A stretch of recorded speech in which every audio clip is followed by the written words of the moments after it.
Video बनाया क्या? आजा पीछे बना तो 4 बंदे दूसरे जाते हैं।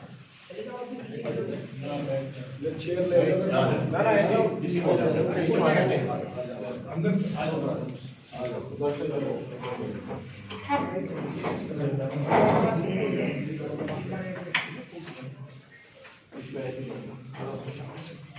करें भाई साहब, शुरू करें। आज स्टार्ट कीजिए। नववर्ष 2025 में आज पहली प्रेस कॉन्फ्रेंस में आए हुए मेरे सभी पत्रकार बंधुओं को संयुक्त किसान मोर्चा गौतम बुद्ध नगर की तरफ से दिल की गहराइयों से बहुत बहुत बधाई और बहुत बहुत शुभकामनाएं के साथ हम आज शुरुआत करें। उससे पहले मैं परिचय करा दूं कि संयुक्त किसान मोर्चा में यहाँ पर जो हमारे साथी यहाँ पर हैं उसमें सुनील फौजी साहब जो जय जवान जय किसान से हैं, हरबीर नागर जी जो हमारे भारतीय किसान अजगर से हैं, सुधीर चौहान साहब जो किसान मंच से हैं, अमन ठाकुर जी जो कृषक शक्ति से हैं, डॉक्टर विकास जी जो किसान संघर्ष मोर्चा से हैं, महेश कसाना जी जो भारतीय किसान अखंड से हैं, राकेश चौधरी जी जो किसान एकता महासंघ से हैं, रविंदर नागर जी जो भारतीय किसान महात्मा टिकैत से हैं, राजकुमार नागर जी जो भारतीय किसान भानु से हैं। ये यहाँ पर हमारे साथी एक हैं भारतीय किसान एकता से, नाम क्या भाई? प्रेमपाल शर्मा जी। आज की जो प्रेस वार्ता है वो पिछले 25 नवंबर से जो गौतम बुद्ध नगर में 2 मुद्दों को लेकर के गौतम बुद्ध नगर का किसान और मजदूर जो ग्रेटर नोएडा प्राधिकरण से महापंचायत और महापड़ाव में शुरुआत हुई थी, वो यमुना विकास प्राधिकरण से होते हुए और दलित प्रेरणा तक पहुंची थी। वहां से हमको पुलिस के द्वारा डिटेन किया गया और जेल में डाला गया।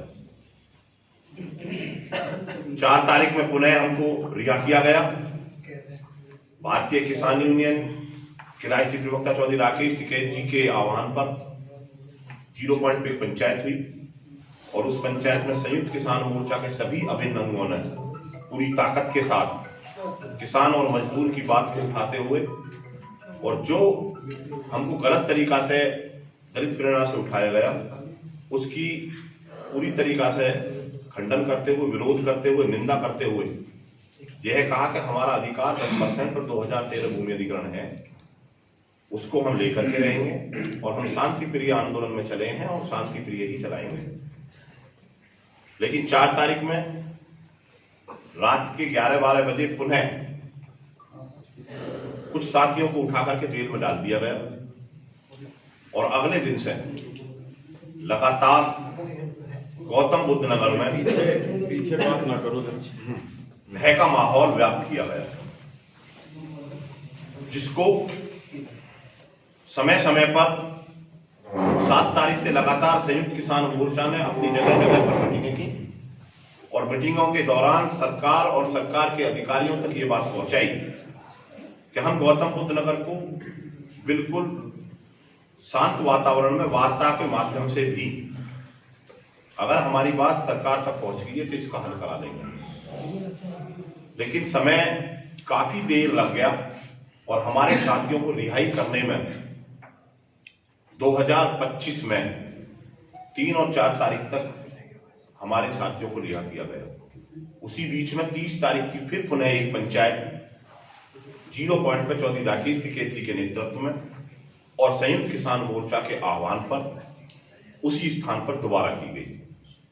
उस पंचायत में 7 तारीख को एक वार्ता तीनों प्राधिकरण के अधिकारियों, डीएम साहब और सीपी मैडम की अध्यक्षता में रखने की बात 0 पॉइंट पे हमारे साथ तय हुई। हम सभी साथियों ने उनकी वार्ता को सहर्ष स्वीकार करते हुए उस दिन की महापंचायत को वहीं पर स्थगित कर दिया और 7 तारीख में हमने नोएडा प्राधिकरण क्षेत्र के सभागार में बैठकर उन्हीं के कार्यालय में बैठकर हमने 7 तारीख की वार्ता की। वार्ता सौहार्दपूर्ण वातावरण में रही, लेकिन यह बताना जरूरी था क्योंकि मुद्दे गौतम बुद्ध नगर से संबंधित जरूर हैं, लेकिन शासन की और पॉलिसी की मैटर है, तो बगैर शासन स्तर के उन मुद्दों को हमें सफलता की तरफ जाना और उसका निराकरण कराना वो लखनऊ लेवल पर ही होंगे। तो हमने उनसे डिमांड की कि हमारी वार्ता लखनऊ लेवल पर शासन के साथ कराई जाए। सभी अधिकारियों ने हमसे ये कहा कि हम जल्द से जल्द आपकी वार्ता शासन स्तर पर कराएंगे, लेकिन 7 तारीख से लेकर के और आज हम 15 तारीख में बैठे हैं, अभी तक हम पर शासन स्तर की कोई डेट नहीं आई। उसी के तहत आज हम सभी संयुक्त किसान मोर्चा के प्रतिनिधि मंडल ने नोएडा गौतम बुद्ध नगर की सीपी मैडम के साथ में पुनः एक बार मीटिंग की और उस मीटिंग में हमने पुनः उन्हीं मुद्दों को दोबारा से उनके सामने रखा और हमने उनको यह भी याद दिलाया कि गौतम बुद्ध नगर को शांति की पटरी पर लाने में तमाम किसान संगठन और किसान और मजदूर का जो सहयोग है उसको आप वार्ताओं के माध्यम से उनके मुद्दों को हल कराएं, अन्यथा की स्थिति में हमें पुनः फिर किसी बड़े आंदोलन में और बड़े महापंचायत में जाना पड़ेगा। आज सीपी मैडम ने हमको आश्वस्त किया कि जल्द से जल्द हम आपकी वार्ता वहां कराएंगे। उसी को लेकर के हमने आपके यहां बीच में ये प्रेस वार्ता रखी गई है। हमारे कुछ मुद्दे हैं जिनको हम आपके माध्यम से अपने किसान और मजदूर तक पहुंचाना चाहते हैं। इन्हीं मुद्दों में सबसे पहले मैं अपने जो इस संयुक्त किसान मोर्चा को संजोने वाले भाई सुनील फौजी जी से कहूंगा, जो संयोजन की भूमिका निभा रहे हैं, कि आप इस पर अपनी व्याख्या करें। सभी हमारे मीडिया के सभी सम्मानित साथियों को नमस्कार। आप किसानों की आवाज़ हमेशा बुलंद करते हैं और निश्चित तौर पर जो 3 पिलर्स कार्यपालिका, विधायिका और न्यायपालिका है, उनको सबको चेताने का काम एक चौथे पिलर के रूप में पूरे देश में कर रहे हैं। आप सभी का बहुत बहुत दिल की गहराई से धन्यवाद है। जो किसानों का ये आंदोलन संयुक्त किसान मोर्चा के आह्वान पर चल रहा है, बहुत ही शांतिपूर्ण ढंग से इसकी एक मजबूती के साथ शुरुआत की गई। 25 नवंबर को बड़ी महापंचायत गेटनोड़ा प्राधिकरण में हुई थी, जिसमें चौधरी राकेश टिकैत जी, अनार गौला जी, दशरथ कुमार जी, बड़े नेता भी आए थे और वहां से यमुना प्राधिकरण तक पैदल मार्च करके आगे की रणनीति दिल्ली कूच की गई थी। और जैसा कि अभी पवन भाई ने बताया कि किस तरीके से सरकार की नीतियां होती हैं, वो हमारे कुछ साथियों को भी कंफ्यूज करने पे लगे रहते हैं। कई परिस्थितियों को हमें सामना करना पड़ा। इन मुद्दों पर विशेष तौर पर जो 10% का मामला है, जो हमारे प्लॉट्स पुराने कानून में जो जमीन गई थी उसके बारे में हमें मिलने थे, वो एक बहुत बड़ा मुद्दा है। निश्चित तौर पर उसके बारे में पूरे एविडेंस के साथ भाई सुधीर चौहान जी और तमाम हमारे साथी बात रखेंगे। वो 10% का प्लॉट सभी परियोजनाओं में, जितनी भी गौतम बुद्ध नगर में परियोजना है, सभी में किसान मांग रहे हैं। और नया भूमि अधिग्रहण कानून है, जो जमीन लेने के लिए नया जमीन का अधिग्रहण करने का कानून, वो इसी जिले में संघर्ष हुआ भट्टा 500 का, घोड़ी बछेड़ा का, और उस आंदोलन के बाद तत्कालीन केंद्र सरकार ने 2013 में एक्ट बनाया। 1 जनवरी 2014 से ये कानून पूरे देश में लागू है। हम लगातार मांग कर रहे हैं कि अब हम 2025 में आ गए हैं, 11 वर्ष हो गए, अभी तक भी इस कानून के लाभ पूरी तरीके से वो उत्तर प्रदेश सरकार ने हमारे यहाँ पर लागू नहीं किए। यूपी सरकार ने 2016 में एक्ट जरूर बनाया, क्योंकि इसमें नए कानून में प्रावधान था कि स्टेट गवर्नमेंट अपने हिसाब से पॉलिसी बनाएगी। इसी में तत्कालीन उत्तर प्रदेश सरकार ने एज इट इज जैसा 2013 के कानून है सारे प्रावधानों को लागू किया है, जिसमें 4 गुना मुआवजा मार्केट वैल्यू का दिया जाना है किसान को, 20% का प्लॉट है इस नए कानून में, और सभी भूमिधर और भूमिहीन किसानों के बच्चों को रोजगार, और अगर रोजगार नहीं देते हैं तो उसके बदले में छोटी परियोजनाओं में भत्ता देने का जो प्रावधान है, जिसमें कि वार्षिक वृद्धि होती है। गाँव का विकास, आबादियों का निस्तारण, ये सारी चीजें दी हुई हैं। परंतु आप सभी देख रहे हैं कि यहाँ पर सीधे बेनामों से जमीन ले रहे हैं। तीनों प्राधिकरण बहुत ही चालाकी के साथ किसानों के बड़े मुद्दों को, जो उनका राइट बनता है, कानून में है, महामहिम राष्ट्रपति महोदय के द्वारा वो हस्ताक्षरित कानून पूरे देश में लागू होने के बावजूद उसका लाभ यहाँ पर नहीं दे रहे हैं। जिस गांव की जमीन लेते हैं उसका पहले ही पंचायत को निरस्त कर दिया जाता है, वहां पर उसको शहरी क्षेत्र डिक्लेयर करके, ताकि 4 गुना ग्रामीण क्षेत्र में है और 2 गुना मुआवजा शहरी क्षेत्र में है, तो इसलिए उसको शहर बना देते हैं रातों रात। तो ये बड़ी जो लूट है, इसके खिलाफ हमारा आंदोलन है। निश्चित तौर पर नए भूमि अधिग्रहण कानून के जितने भी लाभ हैं, चाहे वो मार्केट वैल्यू तय कराना सर्कल रेट बढ़ा करके, और उसके बाद उसमें 4 गुना मुआवजा, 20% का जो प्लॉट है, भूमिहीन और भूमिधर किसानों के बच्चों को रोजगार, पुनर्वास की सभी सुविधाएं, और गाँव की जो भी आबादियों का सारा निस्तारण, इस मुद्दे पर, और पुराने कानून का जो 10% का मुद्दा है उसको विस्तृत तौर पर साथ ही रखेंगे। हम इन पर पूरी तरह से मजबूती के साथ आंदोलन को आगे बढ़ाएंगे। और जैसा कि अभी हमारी जो वार्ता हुई थी हमारी सीपी मैडम से अभी हम वार्ता करके आए थे, तो उसमें ये हमने यही बात रखी है। इससे पहले भी हमारी 7 तारीख को जिला प्रशासन के अधिकारी, जिसमें डीएम साहब और प्राधिकरण के अधिकारी सीओज वगैरह थे, उसमें ये तय हुआ था कि सभी विभाग जितने भी हैं इनके साथ हमारी वार्ताएं अलग अलग होनी है, जो स्थानीय मुद्दे हैं, और जो 10% का प्लॉट का मामला है और जो नए कानून का मामला है, इस पर जल्दी शासन स्तर की वार्ता हमारी होनी है, जिसके लिए अभी उम्मीद है कि 26 तारीख से पहले हमें समय मिल जाएगा। तो मैं निश्चित तौर पर इस पूरी आशा उम्मीद के साथ कि संयुक्त मोर्चा किसानों को, भूमिहीनों को उनके न्याय दिलाएगा। ये आंदोलन तब तक जारी रहेगा। धन्यवाद। अब मैं भाई सुधीर चौहान जी से निवेदन करूंगा कि वो 10% पर की नियुक्ति करें, और जो 7 तारीख में वार्ता हुई थी, जिस तरीका से हमारे तमाम अधिकारियों ने 10% को हमारा अधिकार माना है, उस पर भी थोड़ा संक्षेप में अपनी बात रखें। धन्यवाद पवन भाई, और सभी पत्रकार बंधुओं को नमस्ते। देखिए, एक बड़ी एम्बिग्यूटी मीडिया के माध्यम से या सोशल मीडिया पे जब आंदोलन को लेकर फैलाई जाती है कि आखिर ये लोग आंदोलन में आते क्यों हैं, तो बड़ा मैं संक्षेप में बता दूं, और इसको मैं बड़ा एक सीधा क्लियर कट प्रोसेस बताता हूं। जो एक्विजिशन हो जाए ये 3 लेयर प्रोसेस है, और एक्विजिशन को एक सिंगल लेयर प्रोसेस मान लेना कि एक ही बार में केवल पैसा देना था, एक्विजिशन नहीं होता। एक्विजिशन 3 चीजों पर निर्धारण करता है, जैसा कि प्राइमरी जो पैसे वाली दर, जिसको उस दिन का एक बाजार मूल्य बोला जाता है, जैसे मेरे बड़े भाई और हमारे संयोजक सुनील भाई ने बताया कि वो बाजार दर तय करने के लिए केवल सर्किल रेट को या फिर जो करार नियमावली प्राधिकरण बनाता है वो एक पार्ट होता है भूमि अधिग्रहण का। लेकिन जो हमारी जो लड़ाई है ये 2 पार्टों को लेकर है, जो बचे हुए पार्ट है। एक तो रिहेबिलिटेशन और रीसेटलमेंट। रिहेबिलिटेशन और रीसेटलमेंट जैसे 1976 से 97 के बीच में जितने भी नोएडा प्राधिकरण ने जमीन ली, क्योंकि उससे पहले ग्रेटर नोएडा प्राधिकरण और यमुना प्राधिकरण एग्जिस्ट नहीं करते थे, तो उसके लिए किसान कोटा स्कीम का एक प्रोविजन था। उन्होंने एक मुश्त स्कीम 2011 में निकालकर 76 से 97 के बीच में 4000 प्लॉटों की एक स्कीम आई, जिसमें से 600 प्लॉट देकर, और ये क्लियर कट बोला गया कि अब की बार जो एलए से जो जमीन ली गई है उसके बाद इनको दोबारा कोई प्लॉट नहीं दिया जाएगा। उसके 600 प्लॉट देने के बाद लगभग 3000 पात्र किसानों को आज भी प्लॉट नहीं दिए हैं। रिहेबिलिटेशन की बात कर रहा हूं।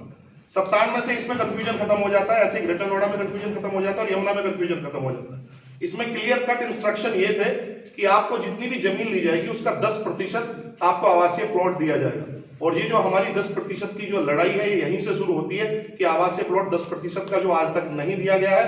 और इन्होंने प्राइमरली ये 10% था, और फिर बोर्ड मीटिंग के प्रोविजन में कोर्ट नहीं गए और बिना कोर्ट जाए इन लोगों ने उसको 5% किया, जिसमें ना किसी न्यायालय का संज्ञान लिया और केवल बोर्ड मीटिंग में ही वो निर्णय लिए। और इस प्रक्रिया को जो गलत माना गया और गजराज का निर्णय आया, उन्होंने बोला कि आपने अर्जेंसी क्लॉज लगा के जमीन ली है और ये जमीन लेने का गलत तरीका है, आपको 10% प्लॉट देना पड़ेगा और 64.7% एडिशनल कॉम्पनसेशन देना पड़ेगा। तो मैं दूसरी प्रक्रिया में दोबारा वही कहता हूं, जो रिहेबिलिटेशन और रीसेटलमेंट 10% के प्लॉट है, हमारी उसके लिए लड़ाई है। ऐसा नहीं है कि हम कोई नई अनजस्टिफाइड डिमांड लेके यहाँ पर रोडों पर उतरे हुए हैं। और सबसे लास्ट वाला जो पार्ट होता है सोशल इंपैक्ट वाला, सोशल इंपैक्ट में हमारा एजुकेशन का, एम्प्लॉयमेंट का, और साथ साथ जो सोशल इंपैक्ट, साथ साथ कामगार, मजदूर, ऐसे वर्ग जिनके पास जो भूमिहीन लोग थे, वो सोशल इंपैक्ट आता है, क्योंकि उनकी जीविका जो डिपेंड करती है वो भूमिधर लोगों पर डिपेंड करती है, जो जिसके पास भूमि है, जिन लोगों के पास, उनके सोशल इंपैक्ट के पार्ट को ना तो कभी ग्रेटर नोएडा ने सेटल करा, ना नोएडा ने सेटल करा, ना यमुना सेटल करता है। जब भी हम किसान और मजदूर की बात करते हैं कि उनको 40 मीटर का जो प्लॉट दिया जाए, रिहेबिलिटेशन वाला जो प्लॉट दिया जाए, वो सोशल इंपैक्ट के दायरे में दिया जाए। और 10% का जो ये हमारी डिमांड है, ये गजराज से शुरू होती है। 14 मई 2015 को इन्होंने सुप्रीम कोर्ट से पहले गजराज का निर्णय आता है, और गजराज का निर्णय समान रूप से सबको लागू कर दिए थे, और फिर ये सुप्रीम कोर्ट जाके सुप्रीम कोर्ट से अफर्म करते हैं नोएडा अथॉरिटी। उस टाइम चेयरमैन थे और सीईओ थे नोएडा, ग्रेटर नोएडा और यमुना एक्सप्रेसवे के चेयरमैन भी थे तीनों अथॉरिटी के, रामारमण जी। वो जाके जब 14 मई 2015 में नोएडा प्राधिकरण हार जाता है, तो वो संयुक्त निर्णय 19 मई 2015 को वो संयुक्त एक अपील निकालते हैं, जो कई बार हम आपको अपील दिखाए हुए हैं कि भाई अब 5-6 के स्थान पर, यानी 5% नोएडा में, 6% ग्रेटर नोएडा में और 7% यमुना के स्थान पर 10% का प्लॉट दिया जाएगा और 64.7% अतिरिक्त मुआवजा दिया जाएगा। और यद्यपि माननीय सर्वोच्च न्यायालय के अनुपालन में 10,000 करोड़ का वित्तीय प्रभार पड़ेगा, यानी कॉस्ट कैलकुलेशन जो 64.7% के एडिशनल कंपनसेशन की और 10% के प्लॉट को मानते हुए 6 माह के अंदर इसको सेटल कर दिया जाएगा। जब माननीय सर्वोच्च न्यायालय, देखिए एपेक्स कोर्ट से कोई भी कोर्ट ऊपर नहीं होती, और जो संविधान आर्टिकल 14 जो न्याय से पहले समानता का अधिकार जो जज साहब ने दिया, संविधान के दायरे में, चाहे वो डेमोक्रेसी के तीनों पिलर हो, अधिकारी हो, नेता हो या कोई आमजन हो, वो संविधान के दायरे में समान रूप से आते हैं। तो हमारी जो लड़ाई इन मुद्दों को लेकर है वो स्पष्ट है कि एक ही डिसीजन में जब 64.7% एडिशनल कंपनसेशन आप देते हैं, तो 10% जो निर्णय का दूसरा वाला भाग है वो आपको बिल्कुल उसी आपको मुतमईन होते हुए कोर्ट से वो देना पड़ेगा। इसको लेकर करते हैं, अपील के माध्यम से पढ़ते हैं। और एक और पॉइंट जो हम लगातार बोलते हैं कि जब 64.7% एडिशनल कंपनसेशन देते हैं, तो उसमें से भी ये 10% की राशि हमारी काट लेते हैं, क्योंकि इनको पता था कि इनको एडिशनल 5% के प्लॉट और देना है। तो मेरा आज जो इन मुद्दों को, देखिए बहुत ज्यादा टेक्निकल चीजें कहने से और यहाँ बताने से, हमने अभी जो प्रोसेस चल रहा है एनक्लोजर्स का चल रहा है। न्याय एक प्रक्रिया है, न्याय जो है वो कभी भी, और इसीलिए पहले आपका डिस्ट्रिक्ट कोर्ट होता है, फिर हाई कोर्ट होता है, फिर सुप्रीम कोर्ट होता है। और जो ये आंदोलन की अभी हमारी जो प्रक्रिया चल रही है, हम न्याय को पाने के लिए सिलसिलेवार अपनी दलील, अपने सबूत, अपने लोग, संस्थान से ऊपर उनके सचिवालय, सचिवालय से ऊपर मुख्य सचिव, और मुख्य सचिव के बाद फिर मुख्यमंत्री महोदय का जो दरवाजा है, वो हमारे संयोजक और हमारे बड़े भाई पवन खटाना जी और पूरी इनकी टीम के साथ, एक टीम के रूप में इसमें आगे बढ़ रहा है। और 10% का प्लॉट बिल्कुल क्लियर कट, वेल डॉक्यूमेंटेड, कोई भी डिमांड अनजस्टिफाइड नहीं है। इसके लिए हमारे पास है। बहुत धन्यवाद सुधीर भाई। और मैं आप निवेदन करूंगा डॉक्टर विकास, किसान मजदूर संघर्ष मोर्चा, और मैं कहूंगा उनसे कि इन दोनों मुद्दों को 10% और भूमि अधिग्रहण को लेकर के जो हमने एक रणनीति बनाई है गांव-गांव जनजागरण की, उसके बारे में अपना संक्षेप में बात रखें। बहुत बहुत धन्यवाद सभी पत्रकार साथियों का कि आज सब लोग यहाँ पहुँचे। जो संयुक्त किसान मोर्चे ने चाहे 25 तारीख के आंदोलन को लेकर जनजागरण किस तरीके से चलाया था, या 2 तारीख को लेकर, या 30 तारीख में जो पंचायत हुई उसको भी लेकर, और 30 तारीख में जो पंचायत हुई थी उससे पहले सभी संगठनों ने जो हमारे किसानों के ऊपर जिस तरीके से एक बहका माहौल बना दिया था, तो संयुक्त किसान मोर्चे ने गांव-गांव घूम कर उसको खत्म कर 30 तारीख को एक बड़ी पंचायत करने का काम करा। आगे की जो रणनीति हमारी सबकी है, जिस तरीके से पूर्व में वक्ताओं ने आपको बताया, उसको आगे लेकर चलने की है। और जब भी कोई बड़ा आंदोलन की कॉल होती है, चाहे फौजी भाई ने भी बताया कि 25 तारीख से पहले वार्ताओं में क्लियर चीज़ें होती हैं तो बेस्ट एंड गुड है। नहीं, आगे जब भी हम आंदोलन में जाते हैं तो जन जागरण के अभियान के तहत हर गांव में जो संगठन जहां जितना सक्रिय है वहां काम करने का काम करेगा। और उसके बाद संयुक्त किसान मोर्चा के साथ एक बड़ी मीटिंग करने का हम लोग काम करेंगे, और 10% और 64.7 को और नए कानून को लेकर जो हमारा आंदोलन चल रहा है, इसको लेकर जन जागरण अभियान लगातार हर संगठन चलाता रहेगा। बहुत धन्यवाद भाई विकास, डॉक्टर विकास जी। और अब मैं निवेदन करूंगा अमन ठाकुर जी से, भारतीय कृषक समिति से, जो 64.7 पर अपनी संक्षेप में व्याख्या करें। बहुत बहुत धन्यवाद। सबसे पहले आप सभी इलेक्ट्रॉनिक मीडिया, प्रिंट मीडिया के साथियों को नववर्ष और मकर संक्रांति की ढेर सारी शुभकामनाएं और बधाई। अभी जो पूर्व में हमारे साथियों ने बताया कि 25 नवंबर से गौतम बुद्ध नगर में एक बहुत बड़े आंदोलन की शुरुआत हुई। मुख्य रूप से 10% प्लॉट 2013 के कानून को लागू करने की बात और उसके साथ साथ 64.7% का हमारा मुद्दा था। इस 64.7% से यमुना विकास प्राधिकरण में यमुना एक्सप्रेसवे जाता है, आगरा तक करीब 6 जिले इस समस्या से प्रभावित हैं, जिनका 64.7% अभी तक भी नहीं दिया गया। दादरी विधानसभा की बात करें तो करीब 9 गांव अंचल बिल्डर और सर्वोत्तम बिल्डर से प्रभावित हैं, जहां 64.7% की समस्या है। जमीनों को औने पौने रेटों में उन्होंने लिया है और आपस में किसानों को लड़ाने का और उलझाने का प्रयास वहां पर किया गया है। तो 25 नवंबर से शुरुआत की इस आंदोलन की और आज हम यहाँ पर इस प्रेस वार्ता में आप लोगों के माध्यम से अपनी आवाज को शासन प्रशासन तक पहुंचाने का प्रयास कर रहे हैं। 64.7% 2011 में भट्टा पारसोल आंदोलन हुआ इस जिले में, टप्पल में आंदोलन हुआ, जिकरपुर आंदोलन, बहुत सारे आंदोलन हुए और किसानों ने एक मत से अपनी समस्याओं पर पूरी मजबूती के साथ आंदोलन किए। तो मैं आप लोगों के माध्यम से अपनी आवाज को सारे संयुक्त मोर्चा के साथ यहाँ पर बैठे हैं कि ये महत्वपूर्ण पॉइंट है 64.7% और इसे हम लेकर के रहेंगे। आगे आंदोलन की जो रूपरेखा होगी वो भी आपके साथ साझा की जाएगी। और आज हमने मैडम से बात की है, मैडम से हमने कहा है कि 7 तारीख की वार्ता में हमसे शासन प्रशासन से बात कराने के लिए कहा गया था, तो उसकी भी एक तिथि तय की जाए। तो आगे जो भी निर्णय होगा सारे लोग आपको अवगत कराएंगे। बहुत बहुत धन्यवाद। अब मैं निवेदन करूंगा अपने भाई हरवीन नागर जी से, जो भाकयू के राष्ट्रीय अध्यक्ष हैं, भाकयू अजगर, और मैं उनसे निवेदन करूंगा कि वो जो हम जमीन देने के बाद विकास के नाम पर हमसे जमीन दी गई और हमसे कहा गया कि हमारे बच्चों को रोजगार एक इसमें दिया जाएगा, उस पर थोड़ा सा अपनी संक्षेप में व्याख्या रखें। बहुत बहुत धन्यवाद। और सामने बैठे मेरे पत्रकार बंधुओं को नववर्ष की हार्दिक शुभकामनाएं। साथियों, जैसा कि प्राधिकरण ने हमसे वादा किया कि हम आपके जमीन के बदले 10% प्लॉट, 64% अतिरिक्त मुआवजा देंगे, उसके साथ साथ हम यहाँ पे जो युवाओं को हम भी रोजगार देंगे। लेकिन जितना ठगा हुआ यहाँ के किसानों को ठगा हुआ है, उतना ही यहाँ के युवाओं को भी ठगा हुआ है। युवाओं के नाम पर, रोजगार के नाम पर यहाँ पे युवाओं के लिए कुछ नहीं है। जो भी यहाँ पे फैक्ट्रियाँ हैं उसके बाहर एक बोर्ड लगा दिया जाता है कि यहाँ से 60 किलोमीटर दूर का, 100 किलोमीटर दूर का कोई युवा होगा तो हम उसको रोजगार देंगे, यहाँ के लोकल को हम रोजगार नहीं देंगे।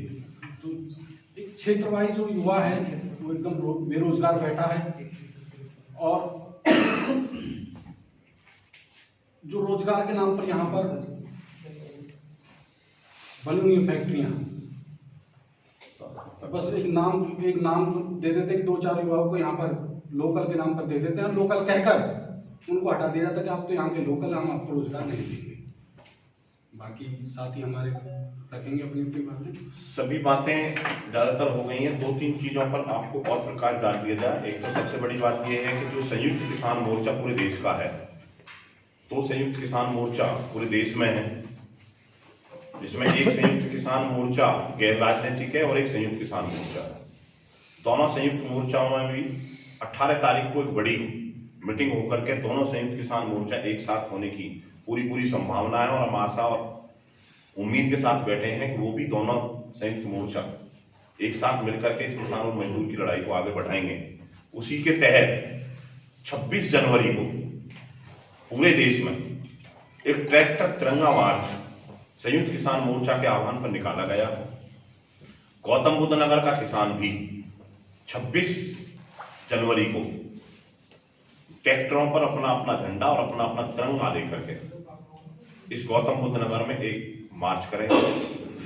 हम लोगों को अवेयरनेस करेंगे और 26 से पहले हमारी शासन स्तर पर जो भी वार्ता होगी उसको भी आपके माध्यम तक पहुंचाकर सभी किसानों मजदूर तक पहुंचाएंगे। ये हम आपको और आपके द्वारा सभी किसान और मजदूरों को ये आश्वासन देना चाहते हैं कि किसी के बहकावे में और भ्रमितता में आने की जरूरत नहीं है। संयुक्त किसान मोर्चा मजबूती के साथ आपकी हर बात को हर पटल पर पहुंचाने में लगा हुआ है और बिल्कुल हम ये भी नहीं चाहते कि हमारी वजह से किसी को कोई परेशानी उत्पन्न हो। हमारी मजबूरी होती है जब हमारी बात को सरकार और सरकार के अधिकारी नहीं सुनते, तब हमें मजबूर होकर के कोई अगला डिसीजन लेना पड़ता है। अब चूंकि माननीय मुख्यमंत्री जी और मुख्य सचिव और डीजीपी महोदय तीनों के संज्ञान में ये बड़ा मुद्दा हमारा चल रहा है, तो हमें वार्ता के माध्यम से इस समस्या का समाधान कराना चाहिए। अगर हमें किसी भी तरीका से किसी भी अधिकारी के द्वारा यह महसूस होगा कि यह हमारे 10% और 2013 के मूल अधिग्रहण को डाइल्यूट करना चाहता है, यहां के किसानों को उसका लाभ नहीं दिलवाना चाहता, तो हम उस अधिकारी के खिलाफ बड़े आंदोलन का बिगुल भी फूकने से नहीं चूकेंगे। हमने सीधा कह दिया कि जो जेवर एयरपोर्ट दुनिया के नक्शे पर एक बड़ा इंटरनेशनल एयरपोर्ट बनने जा रहा है, किसान की जमीन पर बन रहा है, माननीय मुख्यमंत्री जी ने कहा है कि वहां पर कोई भी ऐसी लाभ की चीज देने में अधिकारी कोताही न बरतें कि जिससे कि किसान अपने आप को छला और ठगा महसूस करे।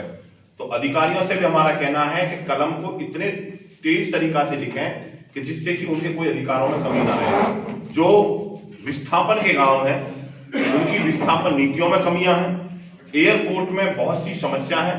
हम कहना चाहते हैं कि 4300 का जो मुआवजा माननीय मुख्यमंत्री जी ने दिया है उसका धन्यवाद, लेकिन हम 4300 पे ही संतुष्ट हो जाएं, ये हम आज भी कहेंगे कि हमें और चाहिए, क्योंकि जमीन जाने के बाद हमारे पास कुछ नहीं बचता है। तो जो दिया है उसके लिए धन्यवाद है और आगे की हमारी लड़ाई जारी रहेगी। हम चाहते हैं कि 2013 का जो भूमि अधिग्रहण एक्ट है उसका सर्किल रेट में बढ़ोतरी करते हुए 4 गुने को लागू कराया जाए। आज मैडम ने हमसे वादा किया है कि जल्दी ही जो सर्किल रेट है उसमें हम रेट रिवाइज करने जा रहे हैं और जो 4 गुने की आपकी डिमांड चल रही है उसको भी लेकर के हम बड़े स्तर पर बात करेंगे।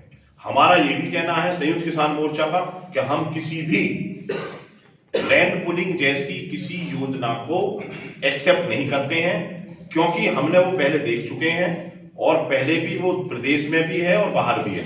तो इसलिए हमें किसी भी कीमत पर 2013 का भूमि अधिग्रहण एक्ट जिसमें 20% प्लॉट पहले से ही है 4 गुना मुआवजे के तहत दिलवाने की जो हमारी मुहिम है संयुक्त किसान मोर्चा कटिबद्ध है, प्रतिबद्ध है, उसको दिलवा करके रहेगा। 10% जो हमारा अधिकार है उसको दिलवा करके रहेंगे। एक सवाल, इसके दो हिस्से हैं। पहला सवाल तो ये है कि आपको 26 जनवरी का दिन ही इसके लिए क्यों मिल रहा है, क्योंकि उस दिन पूरे देश में लोग त्योहार मना रहे हैं देश का और आप भी देश के ही अंग हैं। दूसरा सवाल, जब दिल्ली में आपके दोनों संगठन संयुक्त किसान मोर्चा राजनीतिक और अराजनीतिक एक हो रहे हैं, तो गौतम बुद्ध नगर के अंदर आपके संगठनों में 2 फाड़ क्यों हो गए? क्यों दूसरा संगठन आपको गद्दार कह रहा है? 25 नवंबर के एक मिनट काफी अंतर है, कुछ संगठन अनुपस्थित। पहले मैं भाई साहब की बात का जवाब दे दूं। जी। नंबर 1 तो 26 जनवरी का जो ट्रैक्टर तिरंगा मार्च है वो शांति प्रिय और पीसफुली, हम भी उसी ताब से बिल्कुल अनुशासन में, और संयुक्त किसान मोर्चा जो पूरे देश का जिसको आप कह रहे थे ये कॉल उनकी है और पहले से भी, अब से नहीं पूर्व में भी हमने 26 जनवरी और 15 अगस्त पर कि देश का किसान भी अपने ट्रैक्टर पर झंडा लगा करके उसको मार्च कर सकता है। ये जरूरी सी बात है कि हम उसे ऐसी जगह पर ना लेकर के जाएं कि जिससे कि कहीं हमारे लोगों को हमारी वजह से कोई प्रॉब्लम क्रिएट हो। हमें सिर्फ ट्रैक्टर मार्च करना है, तिरंगा लगा करके करना है। हमने पहले 26 जनवरी को देखा है कि कैसे अराजकता फैल गई थी लाल किले तक। वो आंदोलन दिल्ली की तरफ का नहीं है वो। हाँ। वो हमारा ये कहना है कि हम गांवों में अवेयरनेस करेंगे। हमने अभी बताया था कि हम 26 जनवरी में ट्रैक्टरों पर अपने झंडे लगा करके जो गांवों के रूट होंगे और जो हाईवे से थोड़े अलग हटे हुए होंगे, हम कोशिश करेंगे कि वहां हम अवेयरनेस करें, हमारी वजह से कोई प्रॉब्लम ना हो।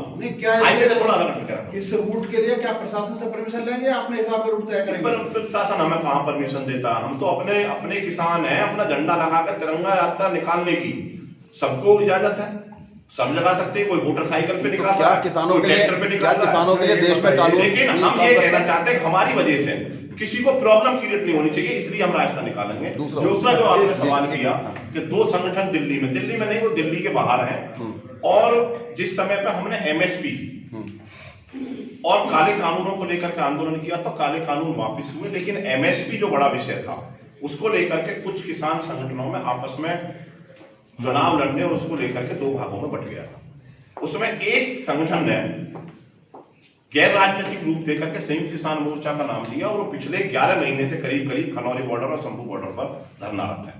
लेकिन आज की परिस्थिति देखते हुए हमारे बड़े किसान लीडर जगदीश सिंह डल्लेवाल करीब 50 से 51-52 दिन होने को जा रहे हैं, वो आमरण अनशन पर बैठे हुए हैं। सभी किसानों ने ये मन बनाया है कि अब सब लोग एक मंच पर आए, एक साथ बैठें और इस रणनीति को आगे बढ़ाते हुए आंदोलन की भूमिका तय करें। तो हम ये कह रहे हैं कि अगर वो 2 एक हैं और पूरा देश का किसान एक है, तो यहाँ गौतम बुद्ध नगर में जो आपने अगला सवाल किया है कि वो अलग क्यों है, हर आदमी की अपनी विचारधारा है, हर आदमी अपने तरीका से लड़ाई लड़ता है। संयुक्त किसान मोर्चा को सजोने वाले सुनील फौजी हैं, वही इसके संयोजक हैं। मैं और जितने भी संगठन यहां पर हैं वो टोटल इनकी विचारधारा से प्रभावित हैं और इसी में जुड़े हुए हैं। कल को किसी भी संगठन को अगर ये लगता है कि इसमें जुड़ने से कहीं हम परतंत्र की बेड़िया में जकड़ गए हैं, हमें स्वतंत्रता नहीं मिल रही, तो वो भी स्वतंत्र है, वो अपना अलग भी कर सकते हैं। हमारा किसी पे फाउंडेशन नहीं है, ना हम किसी को गद्दार कहते हैं। हम ये कहते हैं कि सबकी अपनी अपनी लड़ाई है, लेकिन आज 14 संगठन इसमें शामिल हैं। जो भी संगठन आना चाहता है उसका दिल की गहराइयों से स्वागत है, लेकिन कोई अगर इससे अलग अपनी लड़ाई को अपने स्तर से लड़ना चाहता है तो वो स्वतंत्र है, उसको शुभकामना और बधाई। मेरा सवाल आपसे, अभी कितने संगठन इतने हैं जो आपसे नहीं जुड़े हैं? संगठन तो ये बताया जाता है गौतम बुद्ध नगर स्तर पर करीब 36 से 37 संगठन तो रजिस्टर्ड हैं। कुछ संगठन ऐसे हैं कि जो पूरे इंडिया लेवल पर रजिस्टर्ड हैं। आपके साथ कितने? तो हमारे साथ अभी तक इस फोरम में 14 संगठन एक साथ, और काफी संगठन अलग अलग हैं, जिसकी अपनी भूमिका जहां पर जैसी है वो अपने हिसाब से काम कर रहे हैं। सेक्टर 70 में जो आप लोगों का एक कार्यक्रम हुआ था जिसमें आप भी शामिल थे और पूरे लोग शामिल थे जी, कुछ चेहरे आज नहीं है, कुछ नए चेहरे जुड़ गए, क्या हुआ ऐसा जो बदलाव करना पड़ा? ये अगर किसी को, फिर मैं वही बात कहना चाहता हूं कि जो रूपरेखा हमारी आंदोलन की है उसी रूपरेखा में पहले भी तय हुआ था बहुमत के आधार पर डिसीजन लिए जाएंगे। आज भी यही तय है कि हम शांति प्रिय तरीका से और 40 साल की लड़ाई को 40 मिनट में समापन की तरफ नहीं लेकर जा सकते। हमारा सीधा सीधा सा कहना है कि अगर किसी को चमकना है और किसी की कोई अपनी महत्वाकांक्षा है तो वो कृपा करके अपनी विचारधारा को लेकर अलग जा सकता है। हम पूर्ण रूप से संयुक्त किसान मोर्चा इस बात पर कटिबद्ध और प्रतिबद्ध है कि हमारी वजह से भी किसी को दिक्कत ना हो और हमारा अधिकार भी हमें मिल जाए। हम इस तरीका से उस आंदोलन को लेकर चल रहे हैं। अभी तक जितने आंदोलन उसमें दिल्ली चलो की बात हो रही थी, क्या आपका आंदोलन दिल्ली चलो नहीं होगा? नहीं, अभी हमें दिल्ली चलने की कोई जरूरत नहीं है और अभी हमारा दिल्ली चलो जैसा कोई प्रोग्राम है भी नहीं। अगर हम कभी भी दिल्ली चलो का प्रोग्राम करेंगे तो पूरे देश के संयुक्त किसान मोर्चा के तहत बैठ करके ही तभी उस पर कोई बात करेंगे, अन्यथा हमारा दिल्ली चलो का प्रोग्राम ना। मुझे लग रहा है कि आपका आगरा चलो प्रोग्राम हो गया।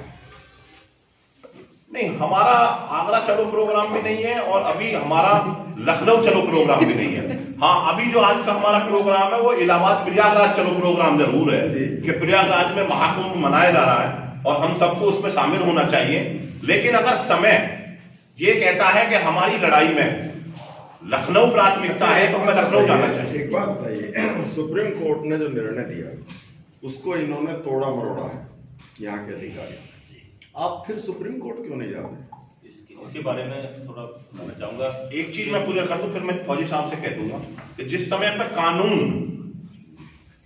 और सरकारें नहीं मानती तब आंदोलन के माध्यम से उन चीजों को सही लाइन पर लाया जाता है और फौजी साहब थोड़ा डिक्लेयर करते हैं। इसमें जैसे कि आप पत्रकार बंधु बहुत ही आप पुराने हैं और आपको पूरी जानकारी है, आपने ऐसा गंभीर मुद्दा उठाया है कि 2013 का जो ये कानून है, इस कानून में सेक्शन 24 जो धारा 24 है वो इस बात के लिए दी गई है कि जो पुराने कानून में जमीन ली जाती थी, अगर उस कानून के तहत कोई अवार्ड बना है और वो इस कानून के लागू होने से 5 साल पुराना अवार्ड है, 5 साल से ज़्यादा पुराना अवार्ड है, तो ऐसी जमीन पे यदि किसान ने मुआवजा ना लिया हो और या फिर उसने कब्जा ना दिया हो, कोई सी एक भी अगर परिस्थिति है तो उसको वो जमीन वापस मिल जाएगी। ये बहुत ही महत्वपूर्ण सेक्शन 24 जो इस नए एक्ट में दिया है, सेक्शन 24 का जो सब सेक्शन 2 है, तो 24/2 धाराएं बोलते हैं इसमें, तो ये बहुत ही महत्वपूर्ण है। और इसके लिए जब माननीय सुप्रीम कोर्ट में अरुण मिश्रा जो जज साहब है, माननीय जज साहब, उन्होंने जो फैसला दिया था तो उसके खिलाफ अपील की गई और 5 सदस्य बेंच जब बनी माननीय सुप्रीम कोर्ट में, तो उसके अध्यक्ष भी वही बने। उसमें सेम दोबारा से फिर वही आदेश आ गया कि 24/2 जो सेक्शन है उसमें उन्होंने ये कह दिया कि कब्जा भी ना दिया हो और पैसा भी ना लिया हो, दोनों ही चीज होनी चाहिए। और उसमें और एक किसानों के लिए थोड़ा नुकसानदायक ये हुआ कि अगर पैसा किसान ने अपने खाते में नहीं लिया है और वो ट्रेजरी में भी जमा है तो भी पेड माना जाएगा किसान को, और अगर कब्जा कागजों में है और किसान खेती कर रहा है तो भी कब्जा सरकार का माना जाएगा कागजों में। तो इससे वो सेक्शन 24/2 पूरी तरह से खत्म हो जाती है। उसके खिलाफ अभी 7 सदस्य बेंच के लिए किसानों ने रेफर किया, अपनी एप्लीकेशन लगाई हुई है माननीय सुप्रीम कोर्ट में, और उम्मीद है क्योंकि उसमें कई निर्णय हमारे पक्ष में अभी, क्योंकि जो 7 सदस्य बेंच में जाने की उसकी बात हो गई सुनील जी, जो 2015 में सुप्रीम कोर्ट ने इलाहाबाद हाई कोर्ट के जिस आदेश पर अपनी मोहर लगाई वो ऑर्डर सही था जी। अगर उसका पालन नहीं हो रहा है तो आप कंटेम्प्ट में क्यों नहीं जा रहे हैं? डिलेड, उसमें अब डिलेड केस में डाल दिया गया है कि आपकी जो कोर्ट आने की सीमा है, और उसमें सबसे बड़ी बात यह है कि जहां भी ये लोग बाधित बताते हैं, ये भी एक बहुत बड़ी एम्बिग्यूटी उन्होंने मीडिया के माध्यम से गलत डेटा फीड करा है। जब हमारे सबके लिए डिसीजन आ जाता है और हम वेट कर रहते हैं कि संस्थान हमारे उसको ओबे करेगा, मीनवाइल कोई आदमी उसमें कंटेम्प्ट में चला जाता है, इंडिविजुअल, मैं खातून की बात कर रहा हूँ सीधा सीधा, एक लेडी अगर वो वहां चली जाती है तो वो अपने काम कराने के लिए गई थी या पूरे गौतम बुद्ध नगर के किसानों को रिस्ट्रिक्ट कराने गई थी? इनकी इंटरप्रिटेशन गलत है। उन्होंने बोला कि सब्जेक्ट टू पिटिशनर है तो खातून है, हम खातून नहीं है, हम तो वो हैं जिनकी अपील कोर्ट में थी। हम उनको जो सार्वजनिक अपील 18 मई 2015 को उसको देखकर हम वापस आ गए, या हम वो लोग हैं जो 64.7% का हमने कंपनसेशन लेके गजराज का हमने अपनी रिट वापस कर ली। हम वो लोग हैं जो सरकार के कॉपरेशन में थे। अगर हम सरकार के कॉपरेशन में नहीं होते तो शायद हम सब लोग भी हाई कोर्ट और सुप्रीम कोर्ट चले जाते। देखिए, ये जो आपकी बातें बड़ी टेक्निकल चीजें हैं, संस्थान इनको, और ये जो मीटिंग हुई थी हमारी माननीय मुख्यमंत्री महोदय से, गौतम बुद्ध नगर यूनिवर्सिटी में मीटिंग हुई, उन्होंने स्पष्ट रूप से आदेश किया था। मेरी छोटी सी जानकारी जितनी है जी, उसके अनुसार कंटेम्प्ट में जाने के लिए कोई टाइम बार नहीं होगा जी, लेकिन कंटेम्प्ट में कभी भी जा सकते हैं कि आपके आदेश को नहीं मान। कंटेम्प्ट में कौन जा सकता है? कंटेम्प्ट में वो जा सकता है जो पहले पिटिशनर रहा हो। पिटिशनर कौन है? कितने लोग? नहीं, यही तो यहाँ मैं आपको एक बार थोड़ा करेक्ट और कंफर्म कर दूं। कंटेम्प्ट में जाने के लिए कोई आदमी टाइम बार नहीं होता अगर वो ओरिजिनल रिट पिटिशनर है। हम तो ओरिजिनल रिट पिटिशनर है ही नहीं, हमने तो अपील देखा, कोर्ट से वापस आ गया, कोर्ट नहीं गया। उसमें एक बात ये कहना है कि पिटीशन में शायद आप कोर्ट इसलिए नहीं जाते हैं कि इससे आपकी यहाँ जो राजनीति चल रही है वो नहीं चल रही। मेरा सिर्फ ये कहना है कि आप तब राजनीति नहीं, ये जानकारी का अभाव है। कौन भैया, ये जानकारी का अभाव है, जानकारी का अभाव है। मैंने बिल्कुल क्लियर कर दिया, आप इसको राजनीति कुछ नहीं होती। राजनीति राजनेता करते हैं, किसान नेता नहीं करते। और अगर डेमोक्रेसी, अगर ऐसे राजनीति की बात करी जाए तो हम आजादी की लड़ाई पे चले जाते हैं। आजादी की लड़ाई भी आंदोलन से इस देश में आई, और आंदोलन को कभी आजादी की, ये डेमोक्रेसी का एक पिलर है। अब आप, मैं आपके पॉइंट पे आ जाऊँ, मैं पॉइंट पे आ जाऊंगा। मैं दोबारा रिपीट करता हूं, कंटेम्प्ट में वो आदमी जा सकता है जो पिटिशनर ओरिजिनल रहा हो, अदरवाइज उसको टाइम बार में बंद कर दिया जाएगा। हम वो लोग हैं जो अपील देख के कोर्ट गए ही नहीं और जिनको 64.7% मिल गया। भाई एक मिनट, मैं ये कहना चाहता हूँ कहाँ कंटेम्प्ट में जाए। यमुना विकास प्राधिकरण में जो 64.10% हुआ, उस राजेंद्र चौधरी जी की अध्यक्षता में वो कमेटी बनी, और उस कमेटी ने जो 2014 में रिकमेंड होकर के गया, उसमें सीधा सीधा लिखा हुआ है कि 10% और 64.7% इसलिए दिया जा रहा है क्योंकि यहां से किसानों ने कोर्ट में रिटें दायर कर दी और इनकी कोर्ट की रिट की वजह से विकास में बाध्यता आई, इसलिए हम इनको 64.7% और 10% दे रहे हैं। उसी को आधार मानते हुए हम यहाँ पर भी इन यमुना वालों को दे रहे हैं। अब कहाँ कोर्ट ऑफ कंटेम्प्ट में यमुना का कौन जाए और कहाँ राजनीति रह जाती है? अब राजनीति में मैं आपकी बात करता हूं। आप लैंड पुलिंग पॉलिसी को विरोध करने को कह रहे हैं, और जो आपका दूसरा गुट है जो आपको गद्दार कह रहा है, वो लैंड पुलिंग पॉलिसी पे गांव-गांव पंचायत कर रहा है।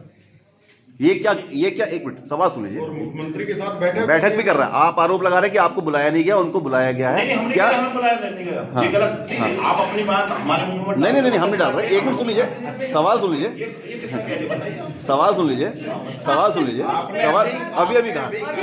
7 तारीख में जो बैठक हुई थी उसमें अभी तो कहा। वार्ता कराने की बात हुई थी जो नहीं हुई तो आपने भी कहा। नहीं, 7 तारीख में वार्ता हुई, उसके बाद शासन स्तर पर बात हुई थी, हाँ, लेकिन अभी तक हमें डेट नहीं 7 तारीख को ही आज हम माननीय सीपी मैम से मिले थे। सीपी मैम ने हमें आश्वस्त किया है। आप हमारी सारी नहीं सवाल सुन लीजिए। एक पहलू ये है कि आप जो अपनी बातों से तो हम कहेंगे नहीं, आप पूछ लो। सीपी मैम का काम सुरक्षा करना है, वो किसानों के आंदोलन में कहां से आ गया? अगर सीपी मैम का मामला सुरक्षा का ही था तो दलित प्रेरणा से हमें उठाने की जरूरत ही नहीं। अच्छा। हमने उनसे यही कहा है कि जब आप हमारे बीच में आई तो उन्होंने हमें ये आश्वासन दिया था यमुना अथॉरिटी में, जो 1 तारीख को हमारी वार्ता हुई। सवाल सुन लीजिए। नहीं 1 मिनट चाहिए। मैं उस आवाज एक मिनट अरे पहले बाइक चला यार। सवाल सुन लीजिए। सवाल ये है कि दूसरे गुट को बुला लिया गया मुख्यमंत्री द्वारा, आपको नहीं बुलाया गया, इसलिए आप आंदोलन तेज कर रहे हैं। हाँ। ये गलत बात है। कुछ चेहरे पहले भी आपके साथ थे, ये आज गलत क्यों बात नहीं? है। हम मुख्यमंत्री जी के बुलाने के और ना बुलाने से मतलब नहीं है, हमें मतलब है काम से। और हमने पहले भी ये कहा था, जो 1 तारीख में, इसलिए मैं बार-बार कह रहा हूँ, 1 तारीख में जब हमारी वार्ता यमुना विकास प्राधिकरण में हुई थी, तब भी संयुक्त मोर्चा का ये कहना था कि मुख्यमंत्री जी से तब मिलाया जाए जब उसको पूरी तरीका से कंप्लीट कर लिया जाए। हम वहां जाकर के अधिकारियों के साथ बैठ करके वार्ता करना चाहते हैं, वहां फोटो खिंचवाना नहीं चाहते। अच्छा, भूमि अधिग्रहण लैंड पुलिंग में जो भी बात रखी थी, उसमें हमारा कहना यह है संयुक्त किसान मोर्चा की तरफ से कि land pulling policy already Delhi में है। आप चेक कर सकते हैं, DDA और हरियाणा अन्य राज्यों में भी, लखनऊ में विरोध कर रहा है, लखनऊ में, हमारे उत्तर प्रदेश में भी लागू है। उसमें लैंड पुलिंग में अभी किसानों को, क्योंकि ये एक ऐसा विषय है जो किसानों से चर्चा का है, और इसमें क्योंकि जो 20% प्लॉट हमें नए कानून में मिल रहा है, ऑलरेडी 20% प्लॉट का प्रावधान है, और उसके अलावा जो 4 गुना मुआवजा मार्केट वैल्यू को, वो उसमें प्रावधान है, रोजगार भी है, पुनर्वास भी है, गांवों का विकास भी है। तो काफी चीजें इस नई कानून में हमारे लिए बेहतर है। लैंड पूलिंग पॉलिसी में सिर्फ ये है कि 60% जमीन उनके पास रहेगी, 40% हमारे पास रहेगी, लेकिन 40% में आधा डेवलपमेंट में चली जाएगी, तो बचा 20%। तो वो एक तरह से ये समझना होगा कि उसमें 20% प्लॉट ही हमको मिल पाएगा, बाकी चीजें नहीं मिल पाएगी। हमारे दूसरे साथी जो जिन्होंने एक पॉलिसी के बारे में डिस्कस किया था, मैंने भी उसको सुना था, उन्होंने कहा कि 50% हमें मुआवजा मिल जाए और 50% का ना मिले। तो इस तरीके से कहीं ना कहीं हम लॉस की तरफ जा रहे हैं। हमें ये समझना होगा कि इस नया अधिग्रहण कानून को, मैं फिर निवेदन करूंगा कि नए अधिग्रहण कानून को विशेष तौर पर अधिकारीगण भी, और खासकर हमारे किसान कृषक वर्ग भी और किसान नेता भी इसको गहराई से जरूर इस पर अध्ययन करें, क्योंकि इसमें बहुत पारदर्शिता भी है, सामाजिक प्रभाव का आकलन है। एक व्यक्ति को, भूमिहीन को कैसे मिल पाएगा, हम समझ आएंगे। अगर 40-60 हो गया, भूमिहीन कहाँ जाएगा, उसको रोजगार कैसे मिलेगा? तो लैंड पूलिंग में तो सिर्फ उनको मिलेगा जो भूमि धर लोग हैं। तो वो काफी सामाजिक प्रभाव पूरा जो नए एक्ट में आया है, इतने बड़े आंदोलन के बाद जो शहादत दी इस जिले के किसानों ने, तभी कानून आया, और उस कानून का एक तरीके से आधा ही उसमें दाव मिल पाया। 4 गुना मुआवजा की बात आप कर रहे हैं। उसमें एक सबसे बड़ी दिक्कत है कि अगर हम 5% के लिए लड़ रहे हैं ना, 10% में से 5% दिया, 5 के लिए लड़ रहे हैं, यमुना में 7 के लिए लड़ रहे हैं, और आप सबको पता है कि 7% भी किसान मजबूरन में बेच चुके हैं आधे। अगर हमें मुआवजा भी नहीं मिलेगा और हमारा वो 10-20 का भी हमारा तो ऐसे चला जाए, हमारी सारी जमीन ही चली जाएगी न। सर्किल रेट से जो 4 गुना मुआवजा की बात आप कर रहे हैं, तो नोएडा प्राधिकरण ने एक्चुअल देखा जाए तो कई सेक्टरों में 1-1 लाख रुपए तक की मुआवजा है, और जबकि वो जमीन जो है 4 लाख मुआवजा आपको मिलेगा, वो मार्केट में भी 4 लाख रुपए। तो ये कैसे सामंजस्य होगा? शहरी में 2 गुना है, शहरी क्षेत्र में 2 गुना है। अच्छा, तो अगर यहाँ 1 लाख है तो उसको डबल मिलना 2 लाख। और मैं समझता हूँ तो मार्केट भी वो नहीं है, वो मार्केट वैल्यू भी आज की डेट में मेरे हिसाब से यहाँ प्राइवेट में 3 लाख तक।